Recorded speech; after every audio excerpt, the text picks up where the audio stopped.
I was watching one of the late night comics after the whole Oprah might be running for president thing, and he was saying, he says, I could so totally get behind that. I could just hear the State of the Union is strong. He was imitating her. It was really cute. Anyway, regardless of your political affiliations, it was cute. Two things. I want to welcome Ken back. He's had a struggle with an illness, and he's been missing us, and we've been missing him for, 6 months maybe or more you've been gone? 7 months. And he's back today. So if you have a chance to give him a hug, you'll want to do that. Welcome back. The other thing I was thinking about was how remarkable God is when... I think it was Thursday, whenever it was the 12th, was my mother's birthday. If she were alive, she'd be 110 years old. She was born in 1908. And so I got up that day and I went, oh, it's the 12th, it's Mom's birthday. And so in my prayer time, I was just kind of loving her and acknowledging that she adopted me and that she was praying for a child to love. And I came as answered prayer to her prayer for love, and she showed up as answered prayer for me to be loved, right? It was just a perfect match. So I finished my prayer time and I got up and I thought, I wonder what the daily word is for today, just how that synchronicity sometimes works.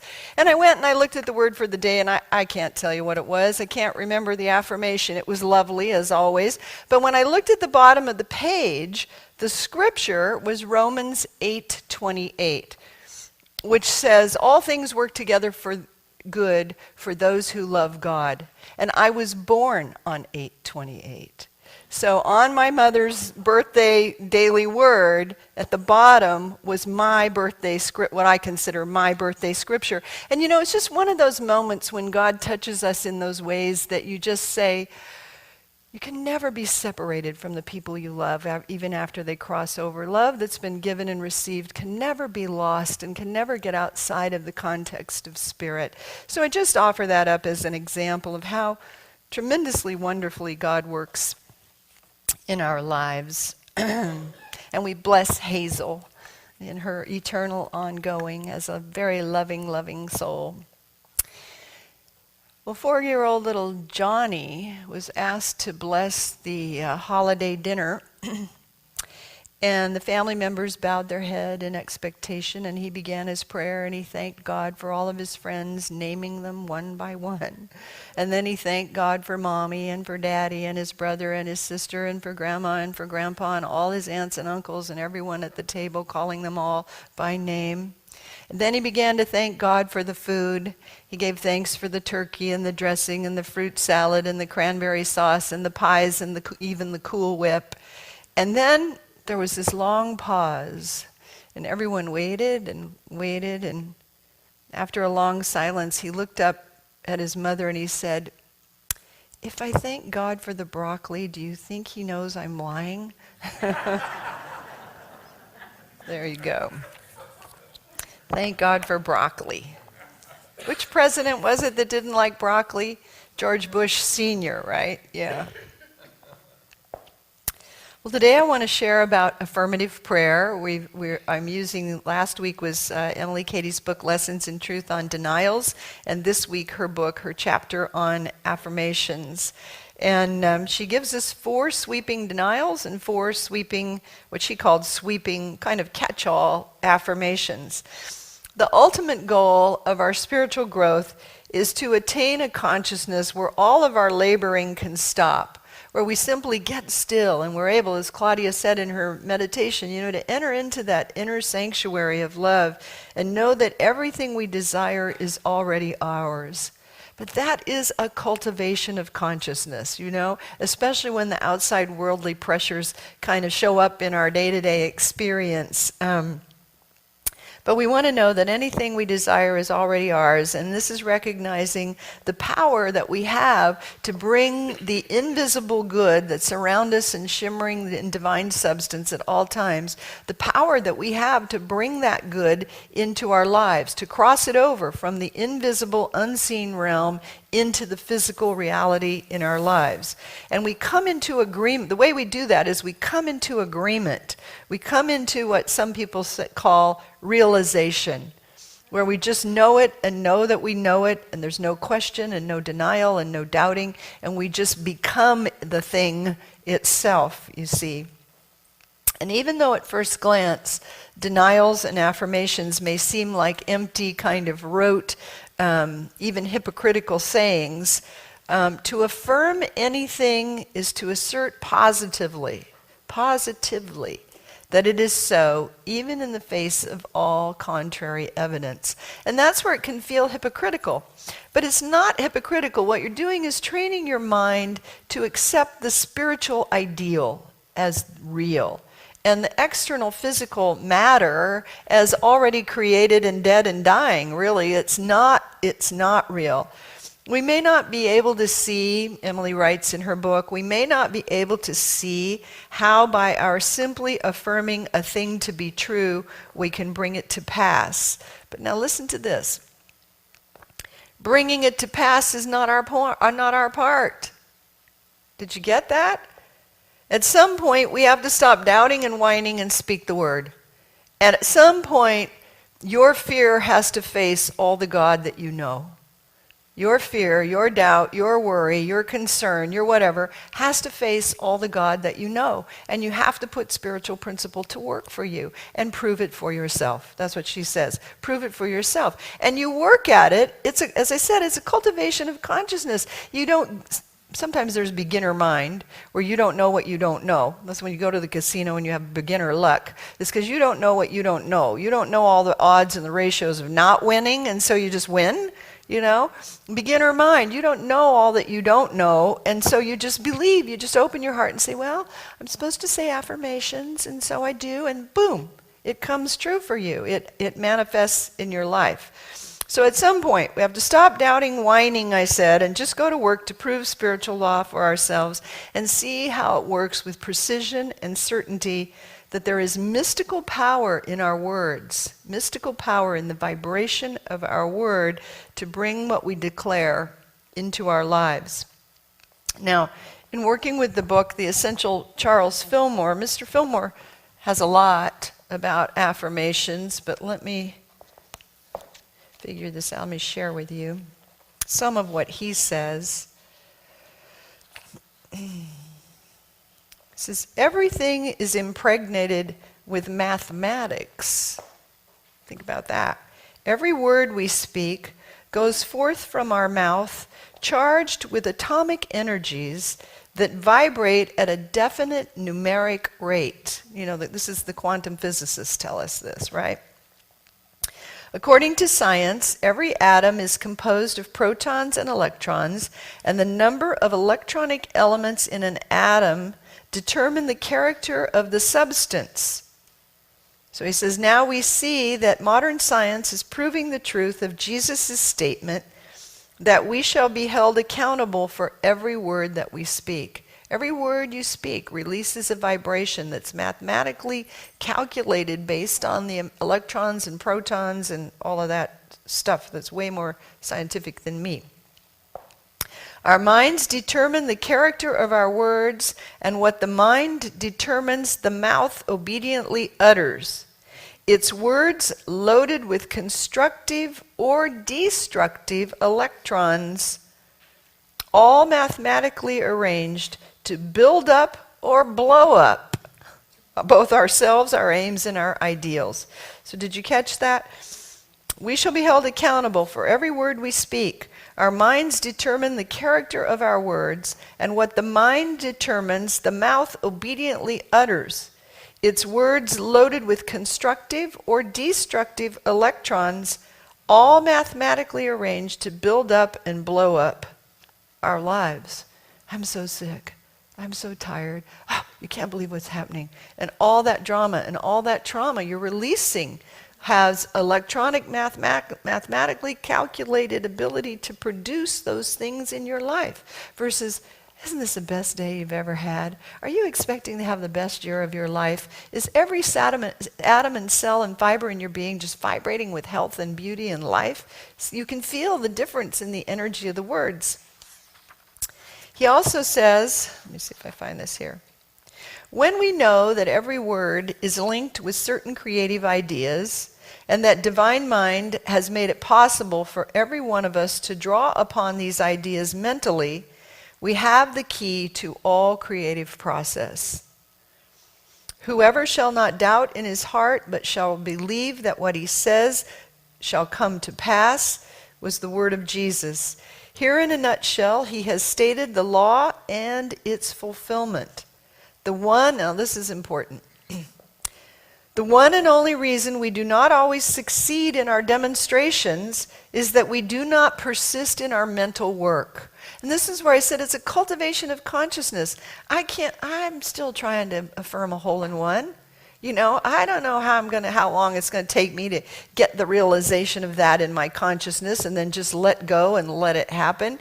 But I'm persisting in the mental work. And every time we get out to the first tee, the guys here that I golf with and even Phil say, well, are you ready for that hole-in-one? And I say, I am. And I picture it, and then I don't. It hasn't happened yet. The one and only reason we do not always succeed in our demonstrations is that we do not persist in our mental work. If we have never tested our faith in God and his mathematical laws, we must begin to discipline our minds and raise our thoughts to the point where they abandon the slow inertia of the natural man for the speed and, the speed and spring of the spiritual man. So abandon that slowed down, more destructive, vibrating, lower nature and thought for the speed and spring of spirit, for the vitality and the joy and the enthusiasm in Theos, in God, of spirit. This is accomplished by prayer, meditation, and repetition of true words. I am health and life. I am vibrant health and life. I am gainfully employed. I love my job. I love my work. My family relationships are harmonious. It is not the vain repetition of words over and over, parrot-like, but the quiet realization that there is a listening mind and a ready host of great ideas at all times just waiting for us. It's waiting for us to move that divine substance from the invisible realm. I always like to think of it as the shimmering essence. Catherine Ponder said there's gold dust in the air. But the way we move it from the invisible unseen into the seen is by the vibration of the spoken word or by writing it down. But there's some way that we move it from invisible into physical reality. It's vitally important that as we study the power of affirmations, that we recognize that our only job is to speak the word. We have nothing to do with establishing it. We have nothing to do with that, of bringing it into being. It says in Job, you will decide on a matter and it will be established for you. See, we don't do the doing part. We claim in consciousness. We come into agreement in consciousness with the thing we are affirming. And mostly then you just say yes. Whole in one, yes. Perfect health, yes. Loving relationships, yes. Harmonious peace, yes. Claudia said in her meditation, wisdom for a decision that you have to make. You just affirm the wisdom and the guidance and say yes to it. Come into agreement with wisdom, into agreement with divine understanding. When you speak the word and affirm the spiritual ideal to be true, you are cooperating with the laws of God. We're cooperating with unseen forces that we know and study here every week to be true, and we have to get more practiced at using them. We're moving that divine substance from the invisible energy of an idea, and we're giving it a pattern, a recipe, a form, a mold, something to pour into. So it comes first as thought, which kindles a desire, which then kindles breath, which then kindles vibration, which comes out as sound. And sound is its first appearance into physical reality. Same thing if you write your dreams. You've always heard write your goals. Why do we hear write down your goals? You think just because? No, because it's the minute your pen hits the paper, the affirmations at the back, your letter to God, where you're going to write your intentions, the moment the ink flows out of the pen onto the paper, you are moving invisible divine substance into a point in physical reality. And that's the first appearance of your dream. That's crossed over from the unseen into the seen. Are you with me? It's so exciting. We have a responsibility to do this. You may have an idea for more money and you speak the word for a new job. You may have an idea for more health and you speak those words for a body filled with vibrant life and health. You may have an idea for more love. You may get a desire for more love in your life and you speak the word for harmonious, loving relationships or great friendships or a powerful marriage. Be a power couple or however you want to describe it. And we're literally releasing high mystical energy that forms and shapes, that first appears as sound. And then it's really good to write it down also. Speaking any denial or affirmation over and over is necessary, but not so God can hear us and not so God can make things happen for us. But it is that self-training. It is that cultivation of our mind away from the lower vibration, the slow inertia of the human self of us into the speed and spring of the spiritual self of us. Our minds need constant repetition of truth to repattern our thoughts. When we speak the affirmations over and over, we are creating a blueprint or a mold and raising the vibration of what the divine substance can flow into. We need the constancy of the voice vibration to move upon spiritual substance. So Dr. Katie gave us her 4 sweeping affirmations so that we could give voice to spiritual ideals that will help form marvelous good in our lives. And you don't have to use these exact 4. They're just a guidepost, but something like them that declares spiritual ideals that then you can manifest in your life. So number 1 was God is life, love, intelligence, substance, omnipotence, which is power, omniscience, which is wisdom, omnipresence, which means God is everywhere present. And in that very affirmation of that, anything that she says seems evil in your life, and remember last week, you said the word evil is what? The word live spelled backwards. If there's evil in your life, you're living backwards from the truth of your spiritual identity. You're living out of agreement with it. And so you want your words to bring you back into agreement with the truth of who you are. So we're to stand true and unwavering in affirming God, the good, is omnipresent. And in doing so, that just has the power to dissolve the negativity into the nothingness from which it came. Her second affirmation, I am a child or a manifestation of God, and every moment His life, love, wisdom, power flow into and through me. I am one with God and governed by His law. Now, can you feel the power in those words? I am a child or manifestation of God, and every moment God's life, love, wisdom, and power flow into and through me. I know what it's like to have been sick and want to get well. I know what it's like to face major surgery. I know what it's like to go through the heartbreak of divorce over and over and over. You know?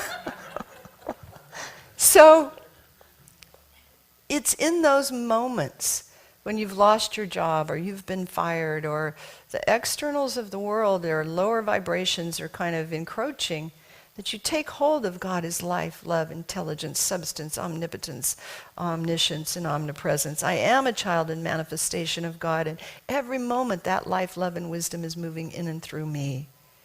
As I said, at some point your fear faces all the God you know, right? We've all been at those moments when your fear faces all the God that you know.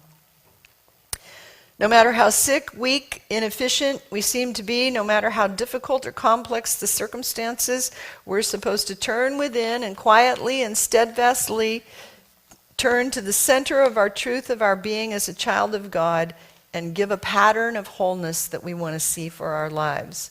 What I love about these affirmations is we don't have to believe them. We have to always say, wait, belief. Jesus said belief. We don't have to believe them. We don't have to understand them, because you're scientifically working with the vibratory power of your word. And the more you speak them, what will happen is they'll come alive in you. That vibration, they'll raise that vibration in you, and they'll reveal themselves to you. You may not start out understanding them or believing them. They may feel hypocritical, but the more you say them, the more they'll expand in you, and the more they'll show themselves to you, and they'll show their power in your life. Number 3, I am spirit, perfect, holy, harmonious. Nothing can hurt me or make me sick or afraid, for spirit is God, and God cannot be sick or hurt or afraid. I manifest my real self through this body now. There's hardly any more powerful word you can speak for your life. Again, Mr. Fillmore says, let's see what he says. I'm supposed to remember this too. Metaphysicians, that's all of us, study of metaphysics, metaphysicians who study the mind and its many modes of action find that when they refuse to let thoughts of worry, anxiety, or other distraction act in their minds, act, key word there, they gradually establish an inner quietness that finally merges into a great peace. This is the peace of God which passes all understanding. When this peace is attained, the individual gets inspirations and revelations direct from infinite mind. Any method that will hush the external thought clamor will achieve unity with Christ. Right? We love that. And then he also says, let me see if it's 354. Oh yeah, this one, I really like this one.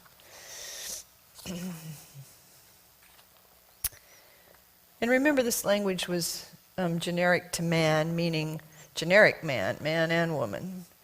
Man's whole character is determined by the thoughts for which he allows a place in his mind. You know, so I always remember Marianne Williamson talking about something happened, and she says, oh, I don't have to worry about that. It's just all in my mind. And then she went, oh my gosh, that's the worst place it could be, because that's where everything originates, in your mind. Man's whole character is determined by the thoughts for which he allows a place in his mind. A strong man or a weak man is what he is because of repeated thoughts of strength or weakness. Steadfast affirmations of peace will harmonize the whole body structure and open the way for attainment of healthy conditions in mind and in body. The reason that prayers and treatments for health are not more successful is that the mind has not been put in a receptive state by affirmations of peace and truth. The mind of spirit is harmonious and peaceful, and it must have a like manner of expression in consciousness. When a body of water is choppy, with fitful currents of air, it cannot reflect objects clearly. Neither can man reflect the steady, strong glow of omnipotence when his mind is disturbed by anxious thoughts, fearful thoughts, or angry thoughts. Be at peace, and your unity with God mind will bring you health and happiness. Then Mr. Fillmore says, we should all practice delightful, happy, joyous states of mind. It is such thoughts that open the way for the ever-present mind of God to pour out its splendid resources into our mind and through us into everything in our lives. Happy, joyous, wonderful thoughts. You know, we don't have to be so down or take everything so serious. I'm a serious person, and I walk along and I'm thinking things and I look so serious, but happy, joyful thoughts. Happy, joyful thoughts. Her last affirmation, God works in me to will and to do whatever he wishes me to do, and he cannot fail. Remember, you will decide on a matter and it will be established for you. We have nothing to do with bringing it to pass. But when we say God works in me to will and do whatever he wants to do, what is that? Do we not have free will? This idea of what God wishes for us. God reveals to us through desire. God speaks to us through desire. The word desire, D-E, Latin root of the sire, father. All desire is of the Father. All desire comes from God. And that's how God speaks to us his wishes. But we have free will. We can go on about our way and ignore it or not cooperate with it or believe it's too good to be true. It's God tapping on the door of your heart asking to come in. Emily Cady says it this way. Take right hold of God with an unwavering faith. Begin to continue to rejoice and thank him that you have, not will have, but that you have the desires of your heart, never losing sight of the fact that the desire is the thing itself in its incipiency. I always had to look that word up. Incipiency means in its beginning stages. The thought comes in, the desire comes in, it's the beginning movement of mind to bring this desire into your life. It's God tapping on the door saying, hello, this is what I have in mind for you. And we go, oh, I can't do that. How that comes out a lot of times, I'm frequently asked, well, what if I want to be a musician and God wants to make me an accountant? It's not going to happen. It's not going to happen. The answer is you have a desire to be a musician. There's no desire in you to be an accountant. In fact, there's a repelling energy to be an accountant. And so you open yourself, remember, it's not ours to figure out how. You open yourself to musician. You take the practical steps of learning your craft, learning your instrument, taking the vocal lessons, but it's not in you to be anything other than a musician. Listen how Dr. Cady answers that. Suppose someone asks, I desire my neighbor's wife or his property. Is that desire from God? And I can see it fulfilled by affirming that it's really mine? What do you think? We've all made that drama mistake, right? I want that job. I want her job. I want that. Yeah. She says, you do not and cannot, by any possibility, desire that which belongs to someone else. You do not desire your neighbor's wife. You desire the love that seems to you to be represented by your neighbor's wife. See how she's going back of the desire to the spiritual ideal of love. You desire something to fill your heart's craving for love. Affirm that there is for you a rightful and overflowing supply and claim its manifestation. It will surely come, and your so-called desire to possess your neighbor's wife will suddenly disappear, because you will have fulfilled the love that's right for you in your heart. So you do not in reality desire anything that belongs to your neighbor, or I say, isn't right in your heart for you. You want the equivalent of that for which his possessions stand. You want your own. There is today an unlimited supply of all good provided in the unseen for every human being. No one need have less than another, or another have more. Your very own awaits you. Your understanding faith or trust is the power that will bring it to you. So you cannot have anything that does not belong to you. So these are the 4 comprehensive affirmations. I invite you to commit them to memory. Take the little card. I shared with you last week, I think, the story of Steve, who was on my board, and he took the class Lessons in Truth, and we printed out the little card like this with the affirmations, and he made a commitment to memorize them. And then one Sunday when we were sharing at church, people were coming forward to saying, how are you using spiritual principle in your life to make it better? Because that's the question Charles Fillmore asked all the time. What are you using spiritual principle for, or how are you using spiritual principle to demonstrate in your life? Because knowing this stuff in theory is great, but seeing it work in your life is more important. And Steve came forward and he pulled this out of his wallet, and it was kind of tattered and worn, and then out loud he recited from memory all 4 denials and all 4 affirmations. And he said, after the class I made a commitment to memorize these. And he said, and how that showed up in my life was he worked for a company that built and installed storage units, not storage units, but storage shelves in warehouses. And it was 2008, And he said our company was, thinking, how are we going to survive? And he said, I was speaking these affirmations and I got this huge order. He was the lead salesperson. He said, I got this huge order. And I thought, what? And then he says, not very many weeks later, a second order came in that was larger than any he'd ever had. And he was in that, could this be happening because of these affirmations? And he kept right on speaking them, and he had not only one, but his 2 best years ever in 2008, when you remember the economy. So that was his testimony, and it'll work for you. Just pick one, and one of the affirmations or denials, whichever one works for you, and commit it to memory. But if you can work with all 8 in your prayer time, that would be great. So let's close. Take a moment, and I'm going to go over the 4 with you, the 4 affirmations today. So if there's something in your life that needs the power of manifestation, something in your life that needs to be a higher vibration than the worry and the doubt and the fear that you've had around it, let's just take this moment to move our consciousness together collectively. And hear these words and let them come alive in you.